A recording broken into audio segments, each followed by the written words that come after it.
Welcome back, viewers, to the unfolding drama on Majestic TV. As the tension escalates between the EFCC and former Governor Yahaya Bello, it's like watching a scene straight out of a Hollywood blockbuster. The plot thickens with each passing moment, and we're here to provide you with all the juicy details. From courtroom showdowns to high-speed chases, this action-packed saga has it all. Who will emerge victorious in this epic showdown? Only time will tell, but one thing's for sure: you won't want to miss a single moment of the action. Stay glued to Majestic TV for exclusive coverage and insider insights as this gripping story unfolds. Hit that subscribe button and join us for the thrill ride of a lifetime. All right, folks, hold on to your seats because we've got the legal guru himself, Mr. Femi Falana, diving into the nitty-gritty of this wild ride. Get ready for some serious insights into the chaos caused by Mr. Yahaya Bello's shenanigans as he tries to outsmart the law enforcement agency. Buckle up, stay tuned,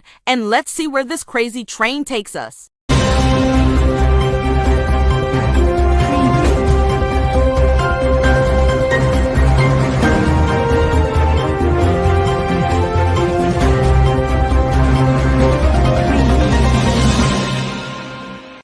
In a world where justice is anticipated to be the bedrock of society, the Nigerian political class appears to be playing a different tune.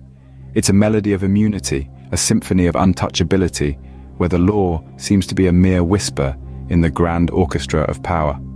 In the heart of this saga is former Kogi State Governor Yahaya Bello. His recent encounter with the Economic and Financial Crimes Commission, or EFCC, has sent shockwaves through the nation. Accused of money laundering to the tune of 80,246,470,000, 88 naira and 88 kobo.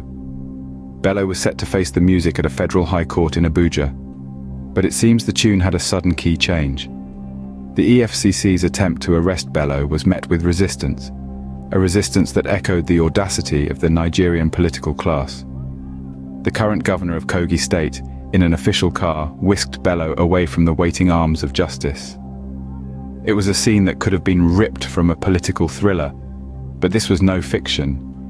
This was reality, a reality that underscores the seemingly different rules for the political class and the ordinary citizens. This is not an isolated case, it's a recurring theme in the grand stage of Nigerian politics. Instances abound where politicians, swathed in power and privilege, evade the law with seeming ease and audacity. It paints a picture of a justice system that seems to operate on double standards, a system where the scales are tipped in favor of the elite. The arrest of Yahaya Bello, or rather the lack thereof, is a stark reminder of this issue.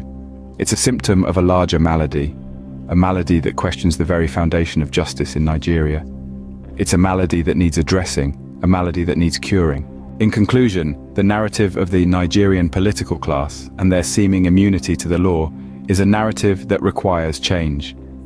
The case of Yahaya Bello is a vivid example of the double standards in the justice system.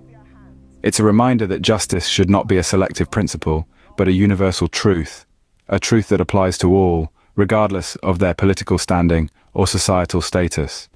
Only then can the symphony of untouchability be replaced with the melody of justice and equality. As we delve deeper into the issue, we turn to the esteemed Femi Falana, a senior advocate of Nigeria and prominent human rights lawyer.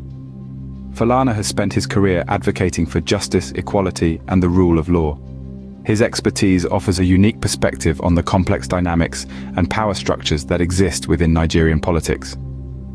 Now, we're going to hear from Femi Falana, a senior advocate of Nigeria who has a deep understanding of the justice system.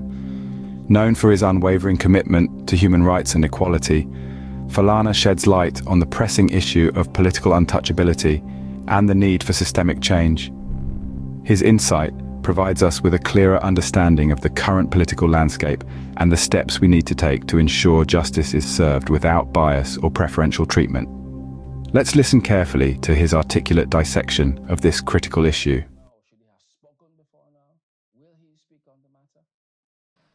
I will be completely flabbergasted if Mr. Yahaya Bello is not producing court today. The system cannot allow it. But if for any reason it's not producing court today, I am reasonably sure that the court will grant an adjournment and reiterate this order to have him produced. It's as simple as that. Nobody in Nigeria has ever successfully prevented his arraignment before the court of competent jurisdiction. And I'm talking of cases that have been decided in this area. So it's not a new area. You don't need any reform. It is to enforce the provisions of the law and the orders of the court on this matter. Now, well, Mr. Falana, you spoke about something earlier about the officers of the law that were on both sides of the divide. Mark raised that question with you earlier. What should be the SOP? What should be the MO for that kind of situation? On the one hand, we have orderlies with the former governor. We have orderlies, security details with the governor. And we have security details, of course, who came to enforce a court order. What are the dynamics there? Because at the end of the day, it seems like we're just putting these guys, the security agents, at loggerheads. They are there, each one of them, to do their jobs. So what should be the MO here? For the one hand, the orderlies with the former governor, the security detail of the governor, and the security agencies who came to effect a court order. Well, for me, I think the leadership of the EFCC must be commended for restraining its officers from employing force to carry out the order of the court. It will have been in order. There was an incident in America where a criminal suspect resisted arrest. The security agency set fire on the house. Yes.